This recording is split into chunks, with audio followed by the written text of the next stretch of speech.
que sea parte usted de la reflexión y los análisis de los temas más relevantes a nivel nacional. Saludos a quienes nos ven por la señal abierta de Canal 23 en todos los 4 departamentos de nuestro país, también a quienes nos sintonizan por los sistemas de cable de Tigo y Claro.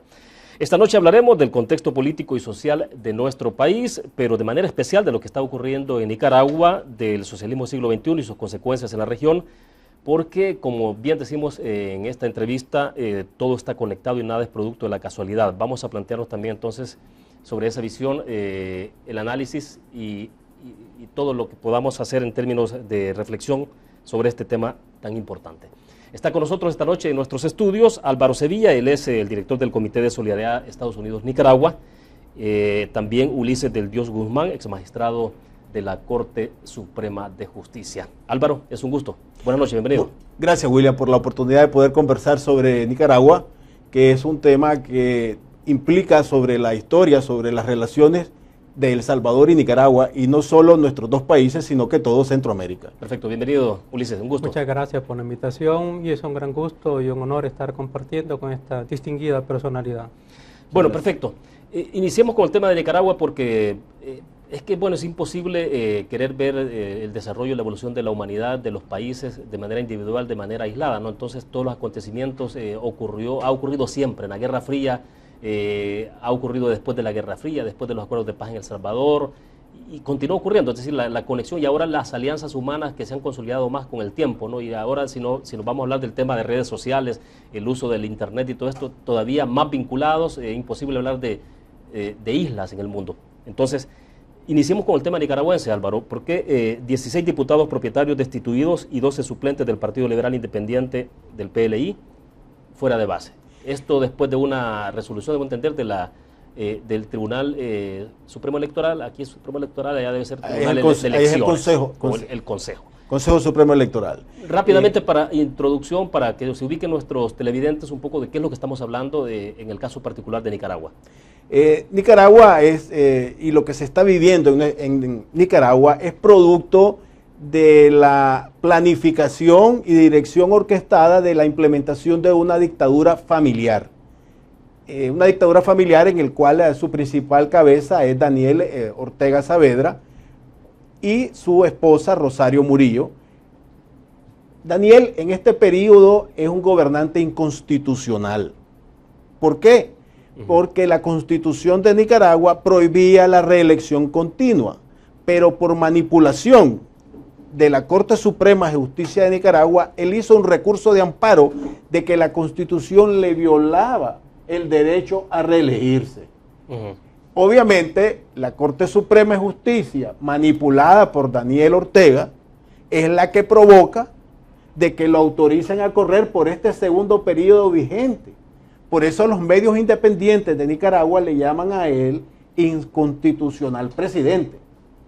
A partir de ahí, comienza una serie de manipulaciones legales en las cuales malos políticos se dedican y hacen una queja al Consejo Supremo Electoral y a la Corte Suprema de Justicia, que son controlados por la familia Ortega Murillo, porque eso es determinante. O sea, el Poder Ejecutivo, desde luego, ¿no? Está en manos de Daniel. Poder Judicial. Está en manos de Daniel Ortega. Y el electoral. Y ahora el Poder Electoral. Pero además de eso, William y Ulises, hay que añadirle que controla el ejército, porque por constitución tendría que cambiar al jefe del ejército, y no lo ha cambiado durante 2 periodos. Es el mismo jefe del ejército y controla también la policía, porque por constitución tendría que sustituir a la jefe de la policía y la continúa reeligiendo. Entonces, todo lo que es el poder democrático que debe regir una nación, este señor lo está controlando absolutamente. Él y su esposa. Yo en las redes sociales y a mis amigos, yo no le digo que él se llama Daniel, yo le digo que él se llama Daniel Rosario, porque él cogobierna con su esposa. Es un gobierno... Sin que la figura de la esposa de él tenga un rol específico atribuido en términos legales para que ella pueda jugar ese desempeño. No hay ninguno. La Constitución de Nicaragua, a la cual él acude cada vez que él la quiere manipular, no implica en ningún momento que la esposa del presidente tenga cargos dentro del gobierno, Y además de eso, es la que controla todo lo que es el sistema de las alcaldías de Nicaragua. O sea, hace una especie de cogobierno. Es un cogobierno. Siendo la pareja, o sea. Es un cogobierno. De hecho, él en este último 19 de julio, que fue el aniversario de la revolución de recorrimiento del general Somoza, ya la nombra a ella como la siempre fiel Rosario, porque lo que se está esperando es que la nombre a ella, ¿verdad?, como su candidata a la vicepresidencia. Al nombrarla a ella como candidata a la vicepresidencia, lo que está es preparando la sucesión gubernamental. Claro. Porque se menciona que Daniel tiene problemas de lupus, algo así creo que se llama la enfermedad, y problemas cardíacos. O sea que probablemente los 5 años no los vaya a terminar. Pero ¿quién va a quedar de presidente? Su esposa. O sea que lo que pueden es un desplazamiento, pero por biológico. Biológico. Sale él, pero queda entonces su esposa. Es preparando el camino en este momento. Ni más ni menos. Una nueva dictadura familiar es la implementación de lo que estamos viendo. Ulises, nosotros tenemos una perspectiva un poco desde fuera, ¿no? O sea, sí. Imposible de no llevar el pulso de esto, pues, y sobre todo ustedes también que intentan analizar la situación local, la situación doméstica, pero también la situación regional. Y me interesaría un poco conocer cuál es la visión que usted tiene de lo que está pasando en Nicaragua. Es decir, ¿qué significa esto? Quedándonos todavía en la parte estrictamente doméstica de Nicaragua, porque sí me interesa que veamos hacia afuera, no después. Ese será otro capítulo dentro de la entrevista. Quedándonos en Nicaragua, porque creo que después de eso sería bueno hacer una comparación. Exactamente. Entre lo que está pasando en Nicaragua, lo que pasa en El Salvador y lo que le puede pasar a El Salvador. Pero todavía quedándonos ahí solamente metidos en Nicaragua, creo que en Nicaragua tuvieron la gracia, porque habría que reconocérselo, a Daniel Ortega, de que ha seducido al sector empresarial privado, porque el sector empresarial privado realmente no ha hecho una gran oposición al poder político y a la perpetuidad del poder político de Daniel Ortega.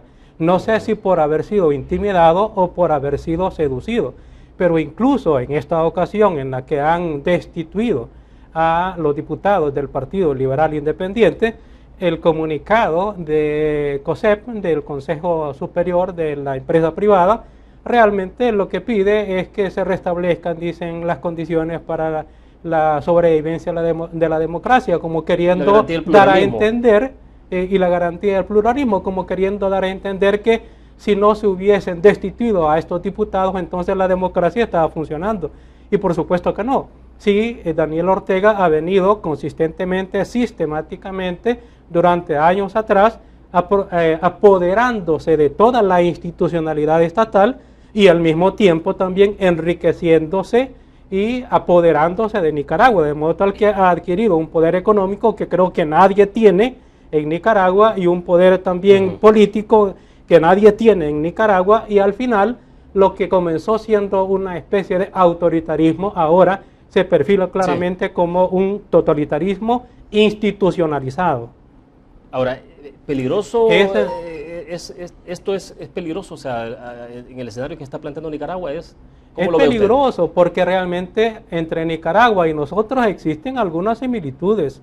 Por ejemplo, solamente para citar del partido político en el poder, el Frente Sandinista para la Liberación Nacional allá en Nicaragua y el Frente Farabundo Martí para la Liberación Nacional aquí en El Salvador, tienen la misma partida de nacimiento ideológica, nacen de la ideología marxista-leninista. O sea, hay cordón umbilical. Hay un cordón umbilical, fueron patrocinados también por la ex Unión Soviética, ex Unión de Repúblicas Socialistas Soviéticas, fueron patrocinados ideológicamente por Cuba, y no solamente en la parte ideológica, sino que también en la parte armamentista, y finalmente fueron también patrocinados por el socialismo del siglo XXI.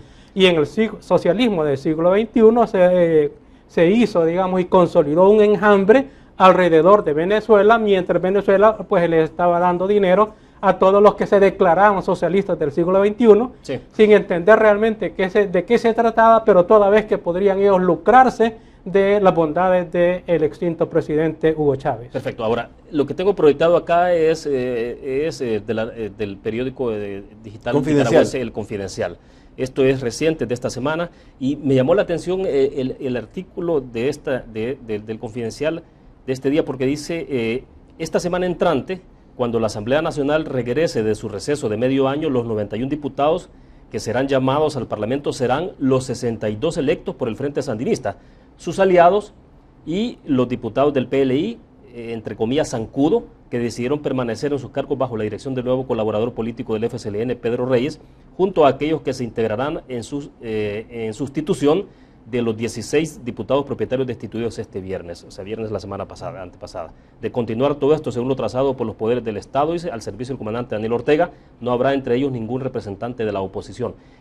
Está la nota completa acá, luego él habla de gobierno y cómplices en la asamblea monocolor, el papel del sector empresarial justamente que Ulises estaba planteando. Ahí voy a la palabra muy elegante que utilizó acá don Ulises, de seducidos.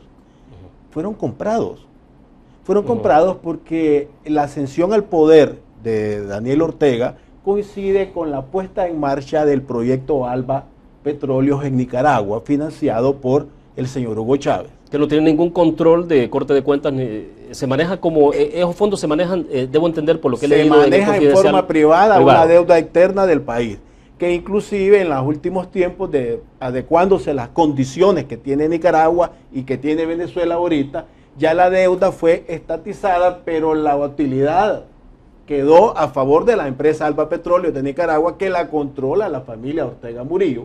Lo que les o sea que la deuda se oficializó, ahora es parte del Estado, lo van a pagar los nicaragüenses con sus impuestos. Es deuda pública. Deuda pública. Es deuda pública. Que es lo que todavía no ha pasado en El Salvador, ¿no? Todavía, pero hay intentos de que Venezuela pidió hacer la deuda pública de todas las deudas petroleras que tenía para poder vender esa deuda al descuento y lograr obtener fondos en base a las calificaciones crediticias de los países. No solamente fue seducido por el dinero de Alba Petróleos de Nicaragua, financiado por Chávez, sino que fueron seducidos también porque hay fondos provenientes de la caída de Gaddafi en Libia. Hay fondos provenientes de la familia de Saddam Hussein en Irak que están en Nicaragua. ¿Cómo se canalizó ese fondo? ¿De qué manera? A través de los bancos que manejan ciertos personeros privados y de empresas offshore en Panamá. Ajá. Que están manejando grandes cantidades de dinero e inversiones en Nicaragua en el área turística. A eso se debe, ¿verdad? Diríamos esa seducción. Me encantó esa palabra, te lo digo, ¿verdad? Porque realmente demuestra de que esa gente no son ni empresarios, ni son ni políticos. Ahora bien, el empresario no tiene esas características. No tiene esas características. Estoy de acuerdo contigo. Ulises, en medio de todo esto, digamos, el ciudadano de a pie que está viendo cómo resuelve su día a día, cómo resuelve la comida para sus hijos, dice, bueno, pero también los proyectos ALBA han generado algunas condiciones sociales de beneficio. Entonces, o sea, la gente puede decir, bueno, pero si hay programas sociales, o sea... Es un espejismo. En realidad es un espejismo porque los programas de solidaridad que se están implementando aquí, por lo menos en el país, es darle zapatos, útiles, uniformes a escolares, entre otras cosas, las computadoras, que unas cuantas computadoras han dado, pero a la gente le crean la ilusión de que todos los estudiantes tienen computadoras, laptop, pero no es así. Pero bueno, lo que quiero señalar ahí es que, y el vaso de leche, todo esto son negocios de alguna gente allegada al gobierno, y los que no son allegados al gobierno simplemente están quebrando, porque esta gente patrocina al gobierno, invierte, compra materia prima, paga la mano de obra y les entrega el producto al gobierno, y el gobierno no les paga. Es más, desde el año pasado le están debiendo a los proveedores y hasta este año todavía le siguen debiendo a los proveedores, y no solamente este tipo de proveedores, es una serie de proveedores en todo el gobierno. ¿Qué significa entonces? Que esa parte de la solidaridad que el gobierno supuestamente se maneja en el fondo la está pagando, pero con la pobreza y con la quiebra del sector empresarial mediano y pequeño, de modo tal que lo que le está haciendo al sector empresarial, al sector privado, es mucho más grave realmente de lo que parece. Y al mismo tiempo dependiente de ese origen de su fondo. Lo hace dependiente y atemorizado, porque te digo, mucha gente a la cual le está debiendo el gobierno ya hasta tiene miedo de cobrarle, porque cree que el gobierno, si le están cobrando, no le van a pagar. Y a estas alturas le están debiendo desde el año pasado. Ahora, lo que no se hace cuando hay un país en democracia, porque todo el mundo demanda y no tiene temor de ir a las instituciones a demandar. Cuando se trata de un país democrático y cuando no hay poder autoritario Sí, y cuando el gobierno obedece las resoluciones judiciales, pero aquí realmente una resolución judicial que le ordene al gobierno pagar una indemnización les da risa. Es más, recordemos nosotros hace poco a 2 personas condenadas y técnicamente demostrado internacionalmente que las habían condenado injustamente, las condenaron a que el gobierno la indemnizara y estas personas se murieron esperando la indemnización, de modo tal que las indemnizaciones y las condenas al gobierno realmente les sirven de risa. Ahora bien, detengámonos un poco más en Nicaragua.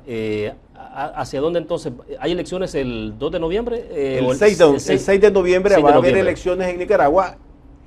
Unas elecciones donde solamente lo que se espera es cuál es la diferencia de votos que le van a asignar, con los cuales Daniel Rosario va a robar de nuevo la democracia en Nicaragua.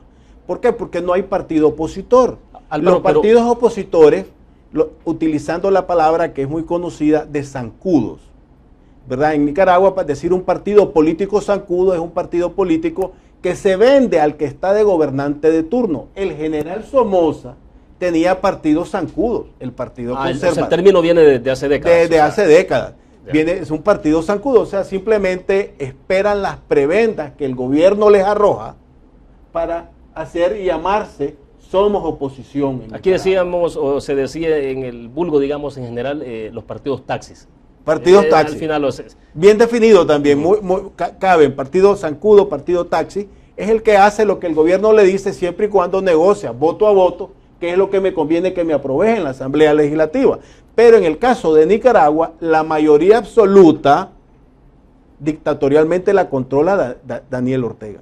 Ahora, pero a mí me gustaría señalar nada más con relación a eso de que en realidad no es que con esta última, porque esto es de lo último, no es que de las cosas más escandalosas, de las últimas cosas que ha hecho Daniel Ortega, no significa que con eso se está adueñando de las mayorías en la Asamblea Nacional. No, si desde antes ya tenía la mayoría, tanto simple como calificada, simplemente que los diputados del Partido Liberal Independiente eran verdaderos diputados y le servían de caja de resonancia de crítica hacia el gobierno. Pero ¿para qué dar este zarpazo entonces? ¿Para qué dar un zarpazo como este cuando le va quitando la máscara democrática? Es decir, porque lo que quiere verdaderamente es revelarse como una dictadura familiar. No quiere tener una oposición. O sea, no le importa mantener las apariencias democráticas. Además de eso, que para garantizar el robo de las elecciones y de las votaciones, necesitaba controlar lo que le llaman en Nicaragua las juntas electorales departamentales, las juntas electorales municipales. Es más, al que le entregan el partido, el PLI, Partido Liberal Independiente, lo primero que hizo fue renunciar a la presencia que tenía el Partido Liberal Independiente en esas juntas electorales departamentales y municipales. ¿Qué es eso? El control de cómo están llegando las actas de los votos. Están haciendo descaradamente lo que aquí se hace encubiertamente. Aquí se hace encubiertamente la venta de las representaciones de las juntas receptoras de votos, en las juntas municipales, en las juntas departamentales. Sí, porque uno de repente se encuentra gente para elecciones o los vigilantes o las demás personas son del otro partido, no del que carga. Son de otro partido. Y en ocasiones ni siquiera necesitan cambiarse de camiseta. Simplemente votan o toleran lo que hace el otro partido. Entonces, pero aquí todavía se procuran, digamos, que hay una apariencia de democracia. A Daniel Ortega eso ya no le importa, porque la parte fundamental de las decisiones simples y calificadas en la Asamblea Nacional ya las ha tenido desde antes, con esta misma configuración de la Asamblea Nacional. Debo hacer la primera pausa comercial, Álvaro, Ulises, cuando regresemos. ¿Por qué se llega a esos niveles? ¿Quién permite que se llegue hasta donde está el caso particular de Nicaragua? Ese sector empresarial, son los sectores sociales, y uno piensa en el caso de Guatemala lo que está pasando en términos del activismo de la sociedad, de las comunidades, cómo se activan socialmente, cómo reaccionan ante situaciones de corrupción y todo este tipo de cosas. Bueno, en Guatemala el presidente se fue, y no solo se fue, está preso. Entonces, pero ¿qué es lo que permite que se llegue hasta donde puede estar Nicaragua y hasta donde podríamos estar nosotros? Vamos a una pausa comercial, volvemos.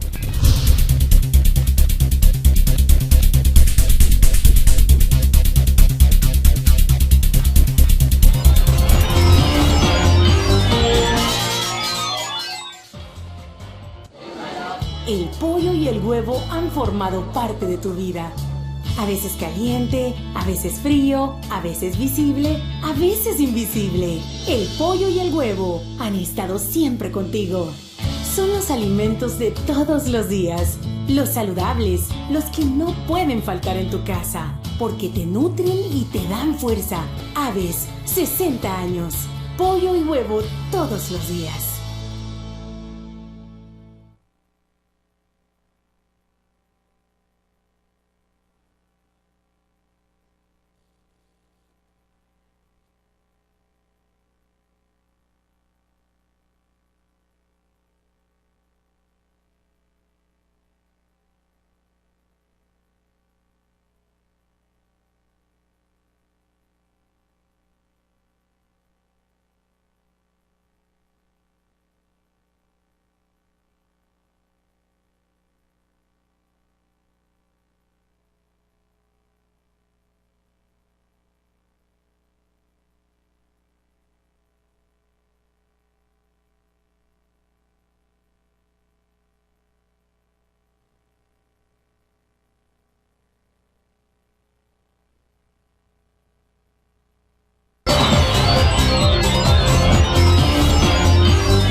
Bien, esta noche está en conexiones con nosotros en nuestros estudios desde la ciudad capital San Salvador, Álvaro Sevilla, él es del Comité de Solidaridad Estados Unidos-Nicaragua. Estamos analizando el caso particular de Nicaragua, pero a la luz de cómo esto irradia, digamos, a la región centroamericana, las consecuencias que tiene, y está en el análisis de este día también Ulises del Dios Guzmán.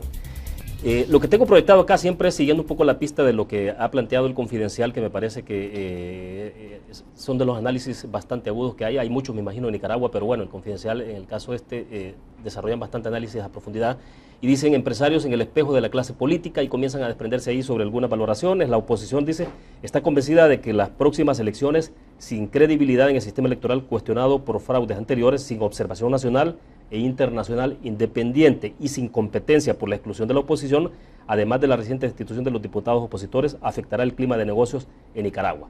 Digamos como algunos de los elementos.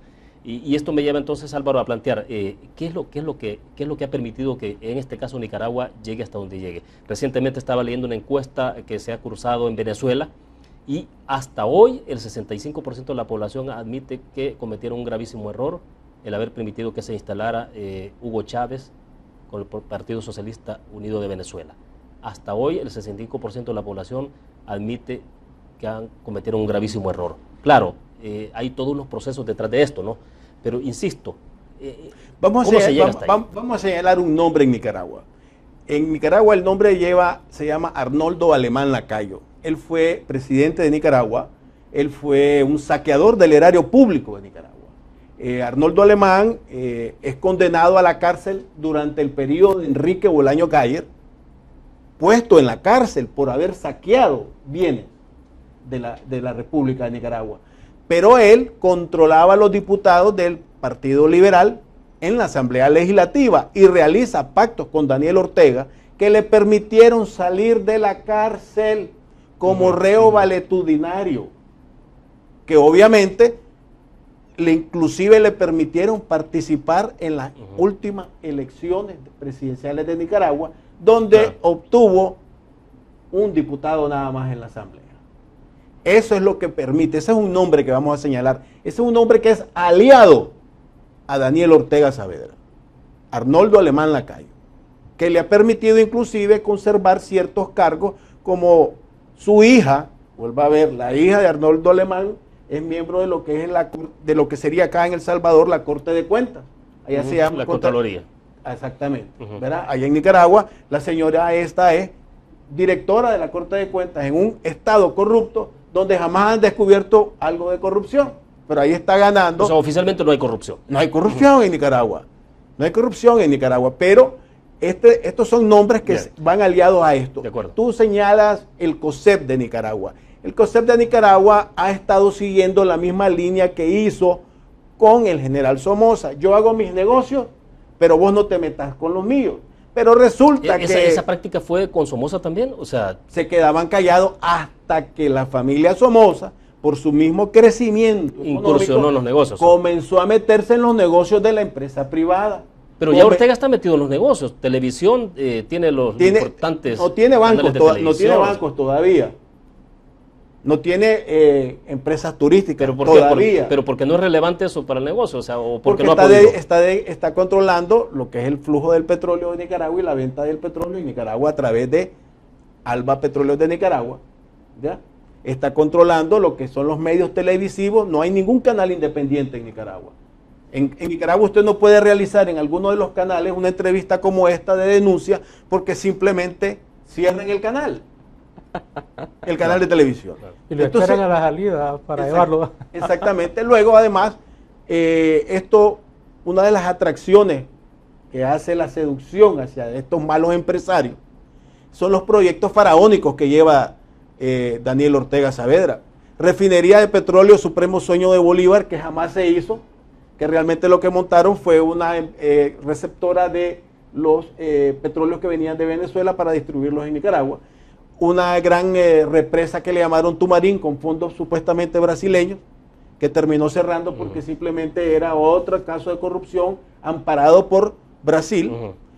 Supuestamente iban a hacer un puerto de aguas profundas en la costa atlántica financiado por Irán, que nunca llegó. Supuestamente iba a ser una empresa de telecomunicaciones con un personaje oscuro que se llama Wang Jing, ¿verdad? Donde iban a hacer una inversión de telefonía celular, que iban a vender a mejores tarifas por todo Centroamérica los teléfonos, cosa que nunca se hizo. Dijeron de que China nos iba a dar gratis un par de satélites para vender servicios satelitales y GPS para todo Centroamérica, que nunca se hizo. Pero todo esto para endulzar un poco el oído de algunos sectores empresariales. Para endulzarlo, para prometerles el mismo caso aquello de la zanahoria, ¿verdad? Toma tu zanahoria y toma palo por el otro lado. Es que eso es prácticamente lo que él está ejerciendo. Daniel Ortega es una vil copia, mejorada, ¿sí? Mejorada. Sí. De la familia Somoza. Es lo que él está haciendo. El problema para los nicaragüenses ahorita es que la familia de Daniel Ortega Saavedra son 9 hijos. Anastasio Somoza solamente tenía 4. Claro. Entonces, necesita más plata. Sí, necesita más plata. Dice en esta nota del Confidencial, el abogado José Peláez advierte que, abre comillas, la gente no quiere acostumbrarse a que ya no vivimos en democracia porque es difícil aceptar que estamos en una dictadura. O sea, parece lapidaria. Don José Palé fue ministro de Relaciones Exteriores de Nicaragua durante el gobierno de Arnoldo Alemán y durante el gobierno de Enrique Bolaños Gallas. Hizo una buena función. Él es un liberal, diríamos, de lo que se llama de cepa, de familia, de trayectoria, ¿verdad? Indirectamente familia de la familia Somoza. Él es un opositor que es ignorado por los políticos vendidos al sistema, precisamente porque apunta a una realidad. Lapidario lo que dice, ¿no?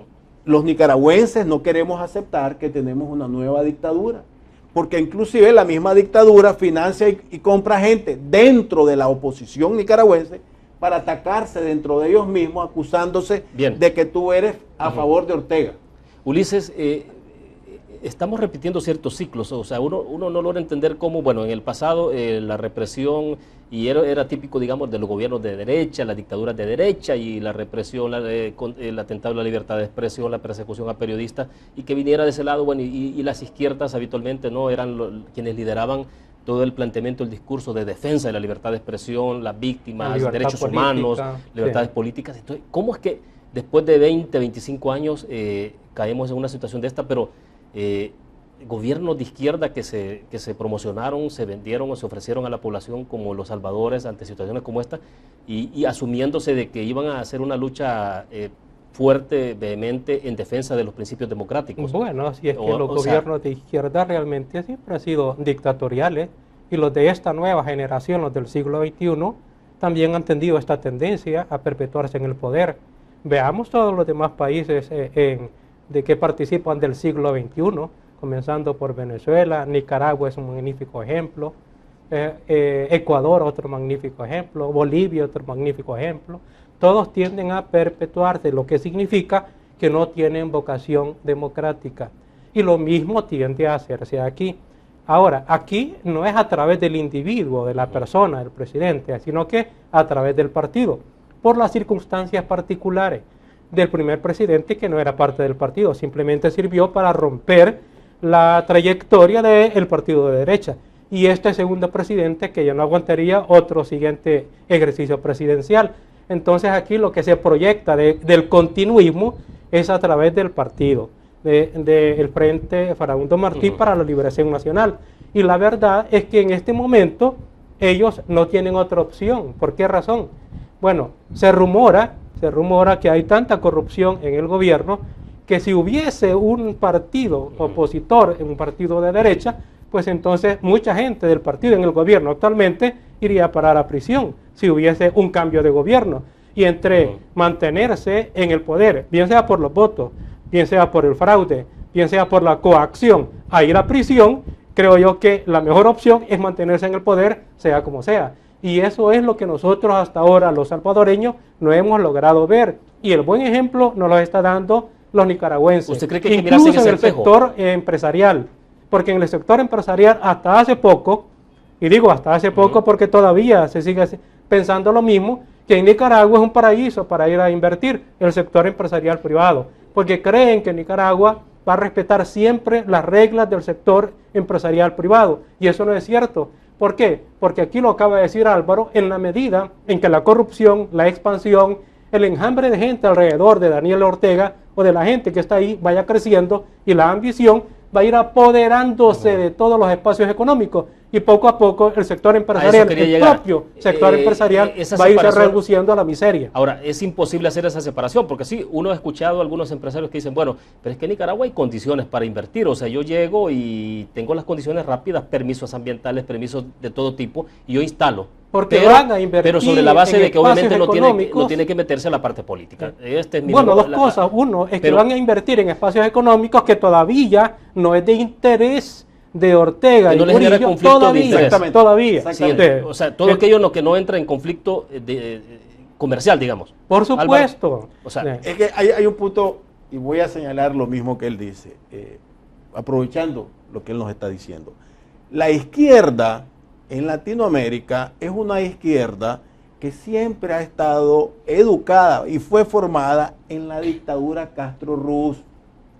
Esos son los que llevan 57, 58 años en el poder. Es la herencia ideológica. Es la herencia ideológica. Entonces, las izquierdas, lo que aprendieron después de la revolución de Nicaragua y después del intento revolucionario acá de cambiar o hacer implosión del sistema, es usar los canales democráticos diciéndonos que nos iban a dar un mejor gobierno, diciéndonos que iban a ser honrados, diciéndonos que iban a respetar la democracia, y lo primero que hacen es serrucharle el piso a los instrumentos democráticos para evitar que los saquen del poder.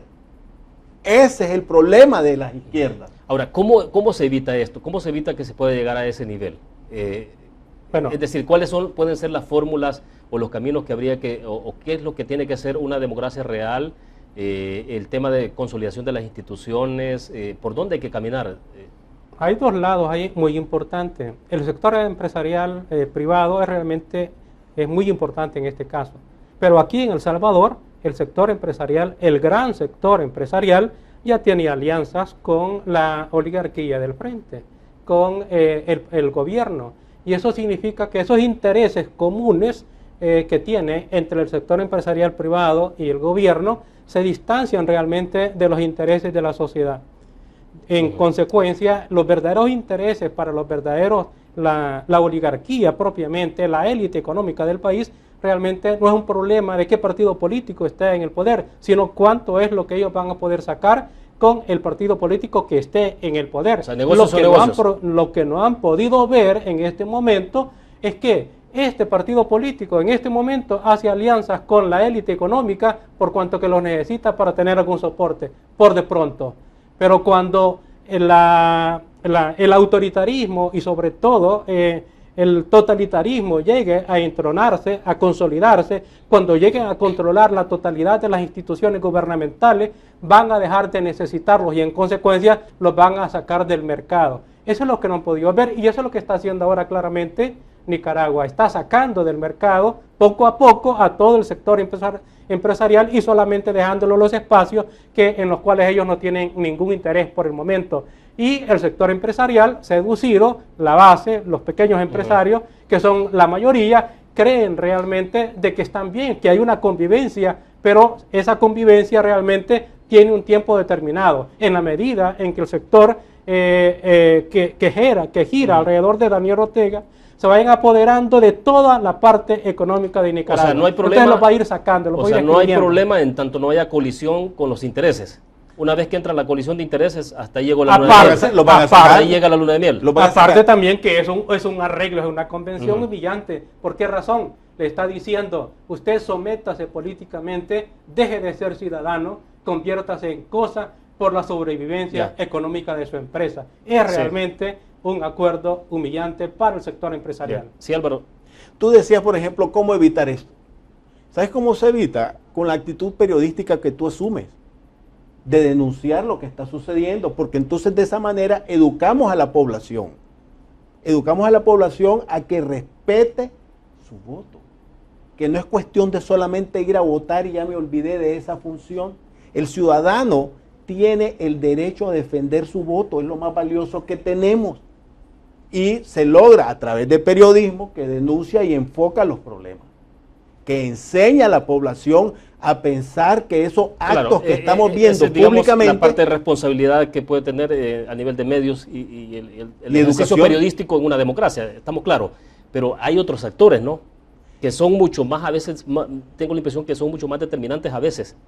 Es lo que él dice, que la parte seducción del dinero fácil para ese sector empresarial, que se enfoca, diríamos acá, en la construcción. Sí. Ahorita el sector que está más invirtiendo dinero público en El Salvador es la construcción. Ahí viste grandes empresarios. Grandes empresarios, y tuviste, por ejemplo, hay un intento de una sección de empresarios de la construcción de asumir la presidencia de la ANEP. Eso es algo que fue aquí un movimiento impulsado. Aquí hubo un intento inclusive de crear una asociación de empresarios dirigidas a apoyar al FMLN. Sí, hace 4 o 5 años, ¿no? Hace 4 o 5 años. Eso fue, o sea, parte de la historia, está en la historia. No es que estamos hablando de algo que no existió, es algo que sí existió. Es la permeabilidad del pésimo empresario que cree y depende de que su riqueza, su creación, está a través de hacer negocios con el gobierno y quedarse callado. Y el gobierno y el partido oficial pretende apoderarse de la institucionalidad del Estado, tanto de la institucionalidad económica, como en ese caso, en donde hubo un intento de apoderarse de la ANEP, y por otro lado también de la institucionalidad oficial, de apoderarse del Tribunal Supremo Electoral, de la Asamblea Legislativa, de la Corte Suprema de Justicia. ¿Por qué razón en este momento no hay elección de los concejales del Consejo Nacional de la Judicatura? Porque ya comenzó la contienda, ya comenzó realmente la lucha directa por apoderarse del órgano judicial. El Consejo Nacional de la Judicatura es lo que van a garantizar que entren candidatos controlados por el sector político, porque la otra parte, el otro 50% que entra a través de elecciones de abogados, no hay garantía de nada. Puede ser que sean candidatos afines o no, pero el Consejo Nacional de la Judicatura desde hoy lo controla en la Asamblea Legislativa, porque todos los concejales van a ser electos por la Asamblea Legislativa, de modo tal que si ellos tienen ese control, se pueden garantizar un 50% de candidatos y no necesitan mucho, solamente los candidatos que realmente van a ser esperados en la Asamblea Legislativa y con eso apoderarse de la Corte Suprema de Justicia. En ese contexto, ¿eso responde de alguna forma el ataque constante que hay contra la Sala de lo Constitucional? En parte sí, pero también ahí hay una doble estrategia, por cuanto que en algunas decisiones de la Sala de lo Constitucional, de la Corte Suprema de Justicia, cuando se excede, cuando irrespete la Constitución, y aparentemente el Frente se opone, lo critica, en realidad lo que está haciendo es consolidando un precedente, porque cuando ellos logren controlar la Sala de lo Constitucional y la Corte Suprema de Justicia, y cuando esa u otra Sala de lo Constitucional haga lo que le diga el partido oficial, entonces no va a haber con qué reclamarle a esa otra Sala de lo Constitucional que no se obedezcan las sentencias de la Sala de lo Constitucional, porque entonces ya van a ser sus magistrados de la Sala de lo Constitucional y de la Corte Suprema de Justicia. Por eso es que no se trata de personas, se trata de principios, se trata de valores, se trata del respeto a la Constitución, independientemente de que se traten supuestamente de magistrados de izquierda o de derecha. Bueno, vamos a otra pausa comercial. Esta parte del antídoto, yo creo que es importante entrar en los últimos minutos que tenemos de la entrevista,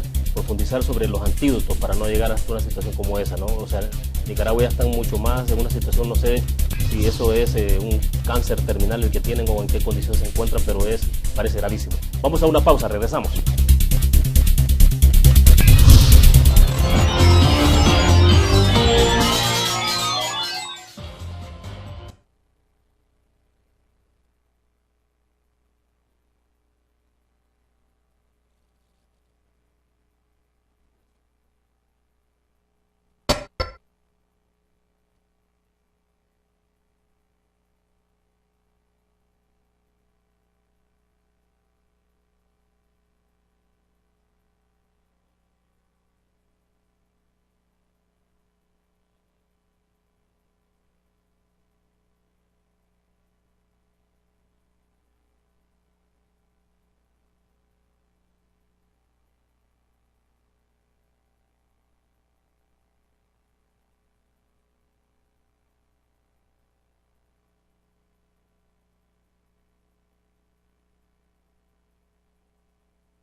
Ahora bien, Álvaro, lo que está ocurriendo es interesante esto porque va más allá. En la parte política hablaríamos no del Triángulo Norte, ¿no? Sino del cuarteto, los 4 países, en la parte política, pero bueno, porque siempre se está hablando del Triángulo Norte cuando se habla del tema de la violencia y cómo hacer, y Estados Unidos en el enfoque que tiene sobre la situación de las migraciones, ¿no? Que es lo más fuerte que tenemos en los 3 países de la región. Pero lo que ha ocurrido en Guatemala con la CICIG, es un caso interesante que creo que lo podríamos analizar en estos minutos que nos quedan, y sobre todo, bueno, Honduras de alguna forma haciendo lo suyo con una comisión que se deriva de la Organización de Estados Americanos. Acá el tema sí prácticamente está fuera de base, o sea, porque debo entender además de que debe ser una aceptación de gobierno, ¿no? Y prácticamente una petición de gobierno, y eso no lo vamos a ver eventualmente, pero el fenómeno de Guatemala, Álvaro, ¿cómo se puede analizar? Digo, mira, el activismo de la gente, la gente se empoderó de... Es el deseo de la gente de parar la corrupción. Es lo mismo que está en Brasil. La gente está cansada de que te estén robando los impuestos, de que te estén sacando dinero de la bolsa con excusas, cuando lo que tienen que hacer es ser efectivos en la ejecución de los presupuestos de la República. El Estado no puede ser pluriempleo. En Guatemala la situación de corrupción había llegado a tales niveles que lo que pasaba por aduano, lo que pasaba por el Departamento de Ingresos, Dirección General de Ingresos de Guatemala, era robado y saqueado de antemano. Entonces, el pueblo guatemalteco y la misma sociedad guatemalteca se dio cuenta de que de continuar en ese camino era el despeñadero el que les tocaba. Despeñadero que se refleja en Nicaragua. En Honduras sucedió lo mismo. En El Salvador, la sociedad, creo yo, por la misma idiosincrasia del salvadoreño, aguanta mucho. Aguanta mucho. Y eso es algo de que provoca lo mismo que en Nicaragua. Se desconfía de los líderes. Porque los líderes que se eligen, lo primero que hacen es irse a vender al mejor postor. Acá los intentos que ha habido de organizar unas protestas sociales que demanden una comisión de investigación contra la corrupción en El Salvador, los ahogan cuando comienzan a nacer. En Guatemala les dieron espacio a nacer y se convirtieron en lo que sucedió. Acá en El Salvador, por esa idiosincrasia del salvadoreño de aguantar, igual que en Nicaragua, estamos ante la dictadura en ciernes, enfrente de nosotros, y lo que hacemos es, como el avestruz enterrar la cabeza en la tierra para no ver lo que está sucediendo. No hemos aprendido en estas dos sociedades de que eso nos llevó a la destrucción, a la guerra, porque tanto El Salvador como Nicaragua vienen de guerras civiles. Pero bueno, o sea, ese ciclo lo repetimos bastante inmediato, porque ni siquiera tenemos un medio siglo para decir, y estamos prácticamente repitiendo ciclos de la historia, o sea, es... Pero es que el comportamiento del salvadoreño realmente es de indolencia, de indiferencia, de servilismo. Mire, si aquí está claro que la institucionalidad gubernamental, la institucionalidad del Estado, no puede controlar la corrupción si ni siquiera el órgano investigador del Estado no pudo ni siquiera averiguar quién había sacado una camioneta presidencial de casa presidencial que tuvo un accidente de tránsito. Llega la unidad que se llama aquí la Fiscalía y la tienen ahí 2 o 3 horas sentados para que le digan, no, de aquí no sabemos, no tenemos la información, váyase a otro lugar. Realmente es una burla para ese órgano investigador. Ahora, en ese momento todavía había algo de presión para que se creara una comisión internacional. Lo curioso y lo que es un tanto decepcionante es que recientemente Estados Unidos, que había estado presionando sobre eso, sobre una comisión internacional, pareciera ser que ya no, porque probablemente crean que lo que ha ocurrido recientemente con relación a estos ataques a la delincuencia pandilleril, eso está resolviendo el problema. No, es que el problema no está ahí. El problema está en la corrupción a nivel gubernamental y el poder político tiene la capacidad para inhibir al órgano de Estado y a la policía e incluso hasta los juzgados de poderlos investigar, menos aún de poderlos condenar. Por tanto, realmente la necesidad sigue existiendo, pero pareciera ser que ya se nos olvidó, que ya se nos borró que el problema no está en investigar propiamente a las pandillas, sino que en investigar propiamente la corrupción gubernamental, porque esa corrupción es la fuente de otro tipo de delincuencia. Ulises, pero vaya, es la raíz. En Guatemala de alguna forma, uno leyendo un poco lo que ocurrió en Guatemala, también observa de que hay como una confluencia de ánimos, de voluntades por hacer un cambio, ¿no? O sea, efectivamente el ciudadano es activo, no se moviliza. Aquí somos bien dados con las redes sociales, ¿no? Y hacemos grandes cosas, pero no en la práctica ni en la realidad. O sea, eso no nos movemos. No nos movemos, exactamente. Pero en Guatemala, además de ese activismo de la sociedad, que no es una cuestión tampoco nueva, Guatemala tiene esa característica, me decía un amigo que he conocido un poco más de cerca, las comunidades, cómo se desenvuelven, cómo se desarrollan. El caso de El Salvador, ¿será que 2 o 3 personas son las interesadas en empujar estos cambios y a los demás sectores, incluyendo derecha e izquierda, o sea, no les interesa? Es que yo realmente sí creo que de verdad en los altos niveles, en los niveles de las élites económicas, ya realmente eso no importa que es de izquierda o es de derecha. Lo que importa es realmente cómo conviven y cómo depredan al Estado y si se logran poner o no de acuerdo para depredar a la sociedad salvadoreña. Y en consecuencia, lo que no hemos logrado ver es que en realidad el problema ya a los niveles de las élites superiores económicas no es un problema de color de partido político, sino que de intereses, entre los intereses económicos superiores y los intereses de la gran mayoría. Porque independientemente de cuál ha sido el partido político que ha estado en el poder, realmente El Salvador en este momento no ha logrado ni siquiera despegar hacia un proyecto de desarrollo y todavía no se vislumbra la posibilidad de poder despegar a un proyecto de desarrollo. Es más, ahora, pero esa responsabilidad no es exclusiva de la clase política, o sea, de todos los sectores sociales y económicos del país.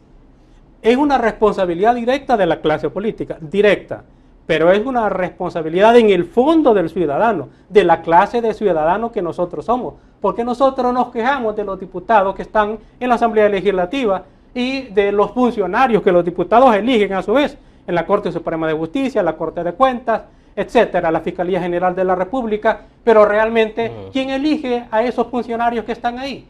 ¿Quién elige a los diputados? Somos nosotros, el cuerpo electoral, los salvadoreños, de modo tal que nos estamos quejando de lo que nosotros mismos estamos haciendo.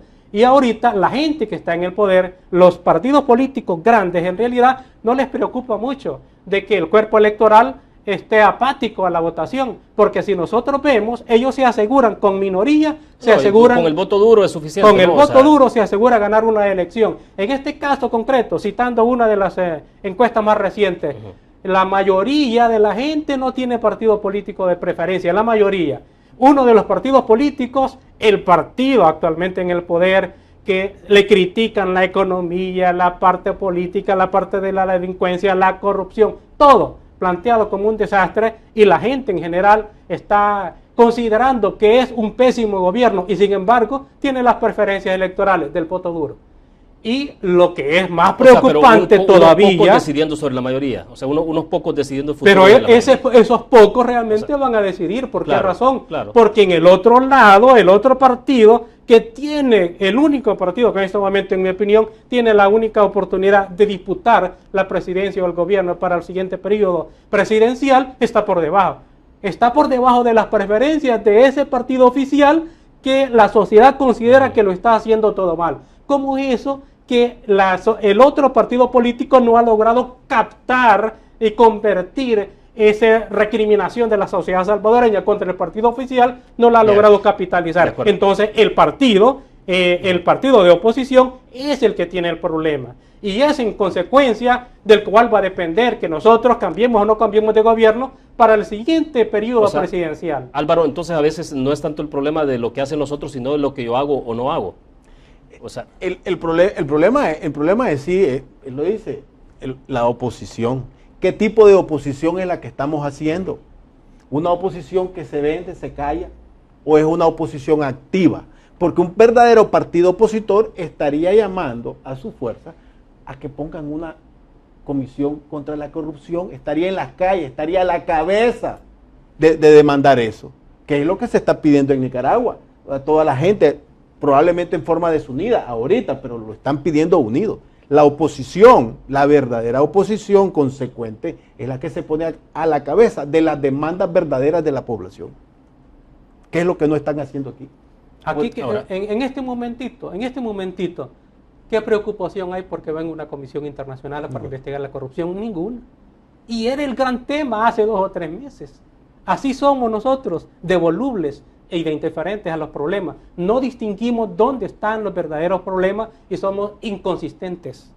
O sea, esa es la gran debilidad. O sea, tenemos. Pero de nosotros, ciudadanos salvadoreños. Nosotros, ciudadanos. Porque los diputados son un reflejo de lo que nosotros somos. Ahora, pero ¿por qué habitualmente lo que más se exige es limpiar, transformar las clases políticas y no necesariamente los otros sectores o actores sociales económicos que hay en los países? Porque a veces uno se pregunta, bueno, pero si la clase política está corrupta, ¿pero qué pasa con los otros actores? ¿Qué tan limpios están? ¿Qué tanto también quieren empujar transformaciones? El punto a veces es la parte moral. Si tú estás sucio, ¿por qué no puedes reclamar por honradez?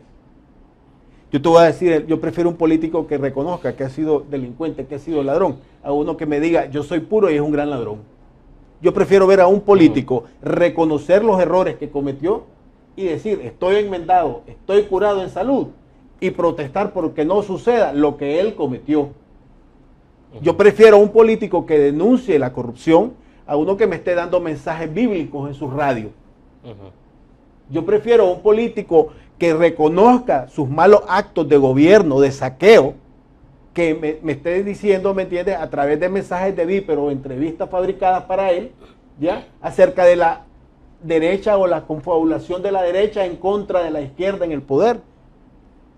El FMLN yo creo que ya no tiene ningún postulado de izquierda. El FMLN, bueno, es que eso se va agradeciendo, ¿no? Hay que ver el comportamiento del FMLN con el caso de la ley de amnistía, la inconstitucionalidad, y uno se queda sorprendido de, o sea, bueno, ¿y qué pasó? O sea, los argumentos de que se van a abrir heridas de la guerra, que lo manejaba antes la derecha, digamos, y ahora la izquierda, entonces... Porque el FMLN es el que tiene la mayor parte de la gente que está en el gobierno que sale afectada por la quitada de la ley de amnistía. Claro, de acuerdo. Bueno, lamentablemente el tiempo se nos ha ido bastante rápido. Gracias, Álvaro. Estamos a la orden, ya lo sabe, William. Bueno, perfecto. Aquí el espacio estará listo para poder conversar más adelante. Muchas gracias. Gracias, Ulises. Siempre un gusto. Gracias, Álvaro. Igualmente, Ulises, por haber compartido contigo. Un gusto. Bueno, perfecto. Terminamos de esta forma Conexiones con William Meléndez. Gracias a ustedes que nos acompañaron, que descansen durante el fin de semana. Nosotros vamos a ver el próximo miércoles, siempre 8 en punto de la noche, para hacer los análisis, las reflexiones que tanto necesita este país. Gracias por su tiempo. Buenas noches.